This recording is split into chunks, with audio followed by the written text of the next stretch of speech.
Olá, tudo bem? Nós estamos agora na terceira aula do treinamento intensivo Conselho Tutelar. Nós estamos falando sobre as atribuições do Conselho Tutelar na prática. Nós estamos discorrendo especificamente sobre o artigo 136 e seus incisos e o seu parágrafo. Na primeira aula já discorremos sobre o inciso 1, 2 e 3. Na segunda aula, discorremos sobre o inciso 4, 5 e 6. E agora nós vamos discorrer os incisos 7, 8 e 9. Certo, pessoal? Bom, você que está acompanhando a aula, você já sabe que este é um curso da AVA Formação e Capacitação para Conselho Tutelar. Eu sou o Altair Vicente, conselheiro tutelar no meu terceiro mandato, bacharel em Direito, formado em 2020, e eu venho atuando e militando nos direitos da criança e do adolescente há algum tempo. Então, pessoal, quero lembrar também que a AVA Formação e Capacitação está com alguns e-books na plataforma da Eduz ou diretamente também aqui nos contatos com a AVA Formação através de WhatsApp 19 989 36 50 30. São e-books que são preparados para os conselheiros tutelares, ex-conselheiros, quem pretende ser conselheiro, membros da rede protetiva, enfim, tem lá um vasto material que você possa estar visitando e de repente adquirir algum que vá de encontro com a sua necessidade. Tá bom, pessoal? Muito obrigado. Bora lá então, terceira aula, vamos falar do inciso 7. O que diz o inciso 7 então? O inciso 7 do artigo 136 do nosso Estatuto da Criança e do Adolescente diz que uma das atribuições do Conselho Tutelar é expedir notificações, certo? Bom, o que é então, Walter, expedir notificações?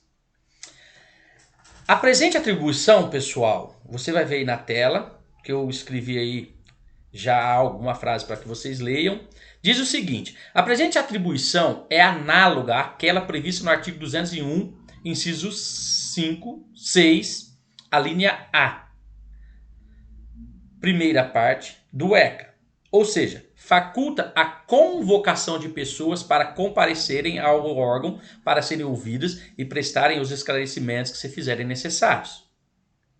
Notificação, aliás, é um termo genérico, do qual a intimação de uma testemunha para ser ouvida pela autoridade judiciária, por exemplo, no âmbito de um processo, ela é então uma espécie. Ou seja, pessoal, o que isso quer dizer?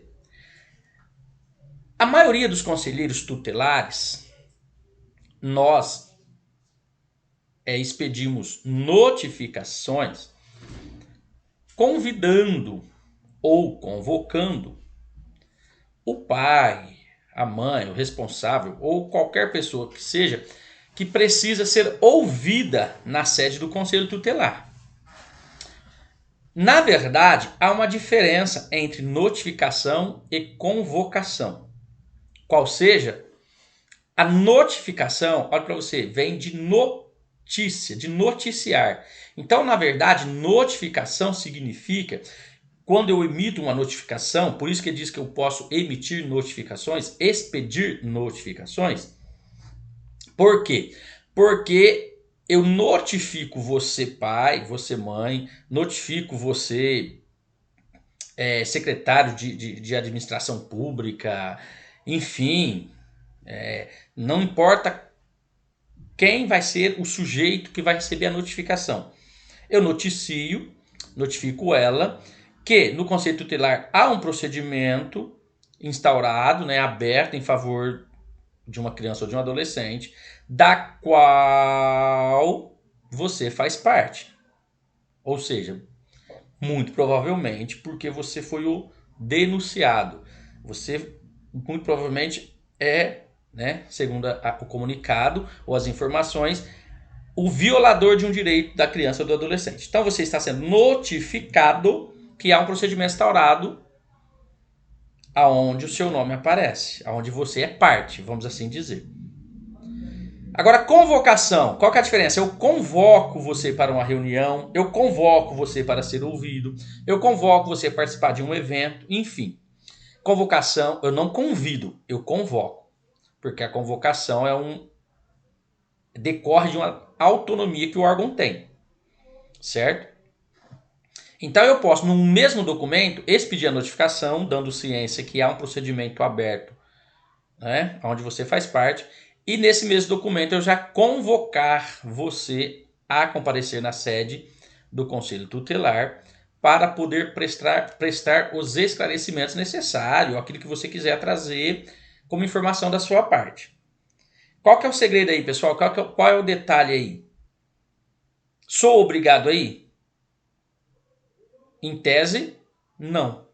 O conselho não pode te obrigar a você comparecer numa convocação, num convite, entre aspas, para que você venha ser ouvido. Por isso que o artigo 249 do mesmo estatuto diz que o Conselho Tutelar deve comunicar ao Poder Judiciário descumprimento injustificado, né, das nossas deliberações. E convidar ou convocar você pai, você mãe, é uma deliberação do órgão. Entende como é que funciona? Então, a questão de expedir as notificações, pessoal, é basicamente isso.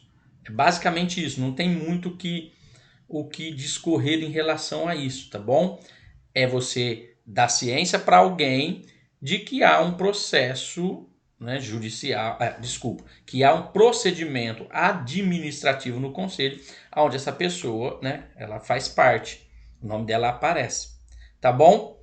Então, esse é o inciso 7, expedir notificações. Não tem muito segredo. Também o artigo 136 tem o inciso 8, que diz o seguinte. Vamos já então para o inciso 8, né, oitavo. Que diz que eu posso que eu posso requisitar certidões de óbito de nascimento de crianças ou adolescentes quando necessário. Então vamos lá. A presente atribuição diz respeito unicamente à expedição pelo cartório respectivo da segunda via das mencionadas certidões, e não à lavratura do registro, cuja determinação é de competência exclusiva da autoridade judiciária, que, caso o registro original não tenha sido lavrado, deverá ser nesse sentido acionada, ex vide do disposto do artigo 136, inciso 5 do ECA, ou seja, conforme o artigo 136, inciso 5, encaminhar à autoridade judiciária os casos de sua competência. Num outro momento, num e no outro caso, as certidões deverão ser fornecidas de forma gratuita e prioritária. Vide também os artigos 4º, parágrafo único, a linha B e 102 do ECA e artigo 29, inciso 1 e 2, 50 a 55 e 77 a 88 da Lei 6.015, que é a lei de registro, né, a lei dos cartórios. Então, pessoal, o Conselho tem essa atribuição de requisitar a certidão de nascimento, segunda via da certidão de nascimento ou de óbito. O que isso quer dizer? O que nós acabamos de ler. Tem que ficar claro que eu posso requisitar a segunda via da certidão. Eu não posso nunca, eu conselho, não posso nunca mandar, determinar, requisitar que o cartório lavre o registro de uma criança. Em hipótese alguma. Isso é atribuição do Poder Judiciário. Então, quando o conselho, por algum motivo, né, num dos seus atendimentos, tiver uma criança que ainda nem foi registrada, e pasmem, isso acontece, né, eu estou indo para o meu... estou no meu terceiro mandato, fui suplente em 2009, mas titular estou no meu terceiro mandato, e aqui já teve a situação de uma criança que tinha 7 anos. Né? Ela tinha vindo de uma cidade aqui da região, né? Sou o sudeste de São Paulo, Mococa, interior de São Paulo, e ela tinha vindo aí de algum lugar, né? De outro estado, enfim, da nossa federação, e ela tinha parado numa cidade vizinha aqui, e viveu ali 3, 4 anos, me parece que a família firmou moradia ali mas eles eram das comunidades ciganas. Só que firmaram moradia ali, não ficaram mudando. E um dia teve a intervenção de um outro conselho tutelar de uma outra cidade aqui também, mais próxima de nós, e acabou que o conselho tutelar também aqui da minha cidade acabou atendendo essa família por algum motivo. Enfim, só resumindo, nós, os dois conselhos, tanto de Casabranca quanto de Mococa, precisamos, no atendimento, encaminhar para a autoridade judiciária, porque essa criança estava com 7 anos, nunca tinha ido para a escola, e é por isso que descobrimos, né? Por isso que fomos informados que ela não tinha uma certidão de nascimento. E aí precisou se requisitar do poder, encaminhar para o poder judiciário para que ele determinasse a lavratura da certidão para que ela pudesse então começar a sua vida de estudante. Então, não pense que você não vai encontrar por aí criança sem registro, que encontra. Talvez menos, né? Há algumas ações governamentais e da justiça visando coibir essas falhas, vamos dizer assim, mas essas falhas que eu digo no sentido de que, né, ainda há pai e mães que não registram, saíam, né, da Santa Casa, da maternidade com a declaração de nascido vivos, aí não ia para o cartório, perdia a declaração, rasga, enfim. Mas a ideia é que toda criança seja registrada, principalmente antes de sair das maternidades. Mas é só um comentário e lembre-se, conselho tutelar não pode determinar a lavratura. Tem que encaminhar imediatamente, incontinente ao Poder Judiciário essa informação para que essa família, né, para que essa criança tenha a sua certidão de nascimento lavrada, que é um direito seu, inclusive um direito à personalidade, ter o seu nome, seu sobrenome, e aí sim depois dar andamento nas demais situações. Então, também é uma atribuição bem mais tranquila na prática, só ressaltando que os cartórios não podem cobrar por isso. E muito menos pedir declaração de pobreza, tá bom? Não, você conselho tutelar é requisitar e pronto. Cumpriu bem, não cumpriu, não tem justificativo, por exemplo, pedir a declaração de hipossuficiência, que é o termo técnico. Se eles negarem, o cartório negar mesmo assim, dizendo que só vai entregar se tiver um atestado, né, de hipossuficiência ou coisa parecida, encaminhe para o Poder Judiciário. Tá bom? A injustificativa baseada, fundamentada no artigo 249 do nosso Estatuto. Certo, pessoal? Então agora nós vamos para o inciso 9, que também é um inciso das atribuições do Conselho Tutelar, que diz o seguinte, o inciso 9. Ele diz que uma das atribuições do Conselho Tutelar é assessorar o Poder Executivo local na elaboração da proposta orçamentária para planos e programas de atendimento dos direitos da criança e do adolescente. Certo, pessoal? Muito bem. Porém, entretanto, todavia, nós sabemos que esta é uma das atribuições e competência dos conselhos tutelares, talvez menos praticada no dia a dia. Por várias razões. É talvez a mais importante das atribuições do Conselho Tutelar, posto que voltada à prevenção e à solução dos problemas no plano coletivo, através da imprescindível estruturação do município, no sentido da elaboração e implementação de políticas públicas que priorizem a população infanto-juvenil.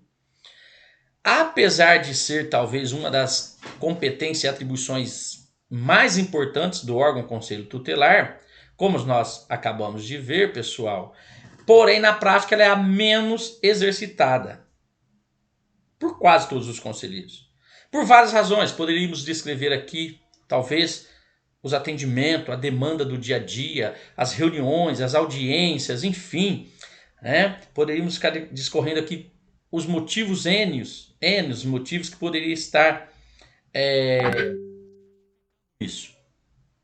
Mas eu penso que para executar, né, exercitar, pôr em prática essa atribuição, eu acho que deve-se buscar a adequação dos serviços públicos e a criação de planos e programas de atendimento voltado à criança, adolescente, à família, sabe? O Conselho Tutelar tem que fazer um levantamento das suas demandas, do que você atende, do que você os direitos violados, ameaçados, que mais aparecem no conselho, tal. Por quê? Porque além de me servir como fundamento para ajudar nas elaboração da proposta orçamentária, eu preciso alimentar o CMDCA como um conselho, né? CMDCA é o Conselho dos Direitos Municipal. Eu preciso alimentar esse conselho também com informações, porque ele é o articulador, coordenador das políticas públicas da infância e da juventude no município. Então me serve para fazer logo já executar, né, duas situações de uma vez só. Os mesmos elementos, as mesmas informações me ajudam a assessorar o Poder Executivo nessas propostas orçamentárias, assim como o CMDCA, no sentido de que ele adquire informações para traçar as políticas públicas, claro, junto com o município, com a sociedade, com a comunidade, em relação à criança e o adolescente.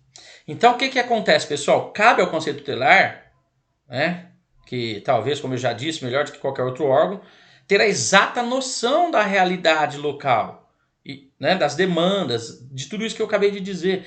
Porque nós atendemos lá na ponta, nós recebemos a família, a criança, o adolescente. Então, a participação direta do Conselho Tutelar na expressão e no debate acerca dos problemas, né, da estrutura do município, as questões das entidades, as ONGs que oferecem os serviços, enfim, todas essas estratégias e definições de políticas públicas, pessoal, ninguém melhor que o Conselho para poder informar, né, assessorar de fato. Então, na prática, é difícil você encontrar um conselho tutelar que exerce esse inciso 9? Sim, é difícil. Por várias razões. Mas é uma atribuição. Está previsto em lei. E se você quiser participar, e deve participar, não precisa esperar o prefeito te convidar, não precisa esperar a Câmara Municipal te convidar para as audiências, não. Como cidadão, você já pode chegar e participar. Como conselho tutelar eleito por uma comunidade, representando uma sociedade, né? Lembra que o conselho tutelar é encarregado pela sociedade de zelar pelo cumprimento dos direitos da criança e do adolescente. Você foi eleito pelo povo, pela comunidade, você representa esse povo. Então, a qualquer momento, a qualquer hora, você pode sim participar de audiências, de reuniões. Quando começar, né, o processo da elaborações da orçamentária, você participar, né? Se você quiser usar o bom senso e a articulação, faça um ofício comunicando o executivo e o presidente da Câmara de sua cidade que quando começarem as propostas, o Conselho Tutelar quer ser comunicado das datas, dos horários, para que você, enquanto colegiado, se reúna, converse, combine, né, com o seu colegiado para participar e para ter uma postura ativa perante o seu município, o seu executivo, tá bom? Porque, pessoal, é muito importante. Aliás, todas as atribuições do Conselho Tutelar são importantes. Todas as nossas ações no dia a dia são importantes.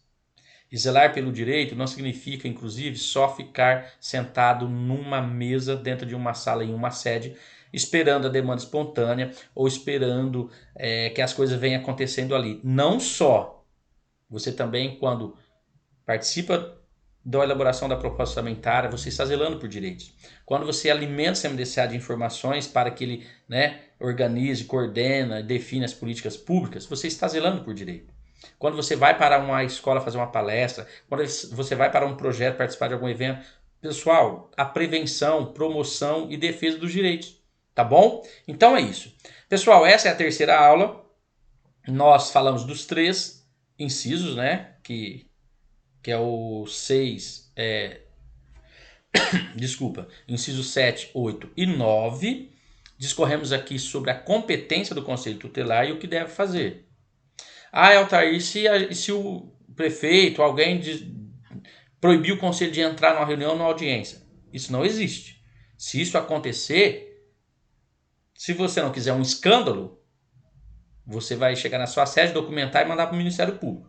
Se você quiser resolver lá no momento, já chama a polícia militar, que ela vai te colocar lá dentro da sala de audiência ou da reunião que estiver acontecendo. Esse é o extremo, mas acontece, pessoal. A gente trabalha com formação e capacitação, eu também ainda estou conselheiro, e eu recebo no meu grupo de WhatsApp diariamente perguntas, né, dúvidas dos colegas, e esse dia teve essa situação. alguém lá, secretário da assistência social em determinado município, colocaram o conselho para fora porque não queria que eles participassem da reunião. Ficasse apenas a presidente do conselho. Um absurdo, pessoal. Mas acontece. Então, conselho tutelar, na prática, faça valer o que a autonomia que a Lei 8.069 nos deu. Faça valer a autonomia que quis o legislador dar para o conselho tutelar. Lembre-se, e as suas decisões, ações, requisições, tudo que você decide enquanto conselheiro tutelar, você não está decidindo sozinho. Você precisa sentar com seu colegiado, você precisa decidir em colegiado, porque a lei é clara em dizer que as ações e atribuições é do órgão conselho tutelar e não do conselheiro. Então, você não faz nada sozinho, não decide nada sozinho. Você precisa ter o apoio ou a maioria dos votos do seu colegiado. Certo, pessoal? Estamos chegando ao final dessa terceira aula, então, na sequência, nós teremos provavelmente a quarta e última aula dessa série, Atribuições do Conselho Tutelar na Prática. Até a quarta aula, pessoal!